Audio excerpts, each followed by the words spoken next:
Hello and welcome to the Joe Ligato Show. I'm your host, Dr. Joe Ligato, and today we're going to be talking about some of the things that are going on in Israel right now while they genocide the Palestinians and Americans support them. So to start off with, we have this tweet from Sprinter on how the European Mediterranean Human Rights Watch says that Israel dropped more than 25,000 tons of explosive on the Gaza Strip, which is equivalent to 2 atomic bombs. So remember, there's only been 2 atomic bombs dropped, or there's only been 2 places hit with atomic bombs, I should say, Nagasaki and Hiroshima in Japan.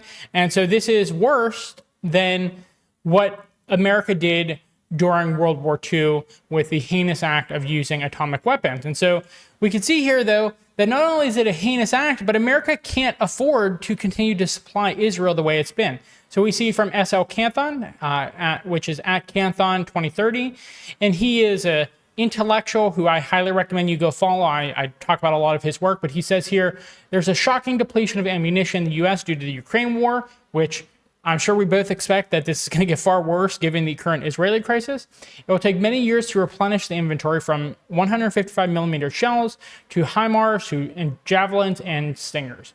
More importantly, can the U.S. make any of these without Chinese parts, which I don't think is the case. So let's see here what this says here. Okay, so 155 millimeter ammunition, number transferred to Ukraine, production rate per year, manufacturing lead time, so how many months it's going to take, production time, okay. Okay, so time to rebuild. Wow, we see here 5 years, 7 years, 4 years, about 8 years, 5.5 years, 3 years, 2.5 years, 7 years. Wait, oh no, that's a question mark. Question mark years, so unknown, 18 years, 6.5 years. Okay, so then they have this nice helpful color key on the bottom saying unlikely to rebuild inventories within 5 years, inventory replacement within 5 years at low risk. Rebuilding timeline unclear, but substantial risk of low inventories and long replacement cycle. Okay, so that's interesting. I probably wouldn't have made the yellow one yellow there. I probably would have made it something like a black because that yellow makes it sound like it's a good thing. So really there's only the HIMARS that will be made by the time World War III really pops off. Everything else, they're just essentially out of stock in because America doesn't manufacture anything anymore. So this really should shock you if you're an American, because we can strongly suspect that World War III, if it doesn't occur over the Judeo-Islamic War 2023, it's absolutely going to occur by the end of this decade. And so America is not going to have the inventory to even fight World War III to begin with. I mean, the only thing they're going to have left at that point is going to be nuclear weapons if they don't just give them to Israel to bomb and genocide the Gazan population. So this should very much concern you. I talk on this channel a lot about how America is declining. I really want to emphasize it is essentially across the board. In every strategic regard, America is just not able to defeat its enemies. And this should show you that America just does not have the manufacturing capacity to fight a great powers war against, say, a Russia or a China. So let's move on here.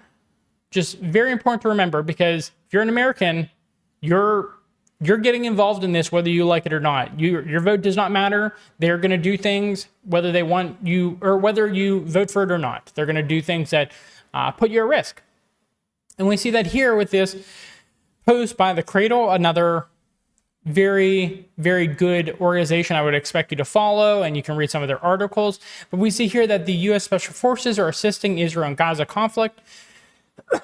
And it says that although Washington claims its troops are only advising, the Israeli army, local reports also say that Hamas has ambushed and killed U.S. Special Forces members during attempted incursions into Gaza. So they said they're advising and they say they're trying to search for hostages, but you could really stretch that to say if they're meant to search for hostages, then they could take aggressive actions against the Palestinians as well. And it seems like they are at least within the vicinity of Palestinians if Hamas is able to kill them during ambushes. So 66% of Americans are calling for a ceasefire right now. Meanwhile, the American government is sending over commandos to fight and genocide the Palestinian population. This should be shocking to you because I don't know how you didn't realize it up to this point, but America is not a democracy. It's an oligarchy. It's controlled by big bank cartels, special interest groups. It's controlled by foreign government, the Israelis. So If you haven't realized it by now, you should certainly realize it during this conflict that America is a direct participant in a genocide.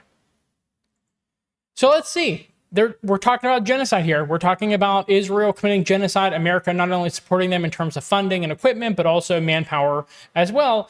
And the Israelis are directly talking about genocide, and people around the world, aside from the United States, are really not supporting them. Even American puppets are like really waffling on this issue because it's so hard to take America and Israel's side here. But let's see. North Gaza is more beautiful than ever. Blowing up everything is amazing. When finished, we'll hand over the lands of Gaza to soldiers and settlers who lived in Gush Katif. This is the Israeli Minister of Heritage, Amichai Eliyahu, who states Israel's objectives in Gaza. So they are going to genocide the population, blow everything up, and completely give it to the soldiers who are committing the genocide right now. This is the Minister of Heritage. Like, it just seems like everyone in the Israeli government is a genocidal maniac. Well, let's go on. Do we have more genocidal maniacs we could look at? This is Israel's public diplomacy minister. I believe this person was either resigned or was fired a couple weeks ago, but she was fired or resigned after the October 7th attack. I believe it was like a week after. But we see these are comments from her, and she held the public diplomacy minister position. So another genocidal maniac here who held high office. She says, erase all of Gaza from the face of the earth. That the Gazan monsters, again, half of these people of Gaza are under the age of 18, will fly to the southern fence and try to enter Egyptian territory, or they will die and their death will be evil. Gaza should be erased. Okay, so public diplomacy minister there, former public diplomacy minister. And if you're an American, you didn't vote for this, but your government is doing this because your government doesn't listen to you. We could just wrap up with this. So some of you, and you should be ashamed of this, but you supported Ukraine. I know people who supported Ukraine. They were like the type of boomers that put sunflowers in their yard. And Ukraine was a genocidal maniac that hated Russians and Russian speakers, despite them being highly related to Russians and Russian speakers. And Vladimir Putin, one of the most humane leaders in the world, did his best to minimize casualties amongst the innocents. And you can see that here. And America treated him like the most horrific war criminal the world has ever seen.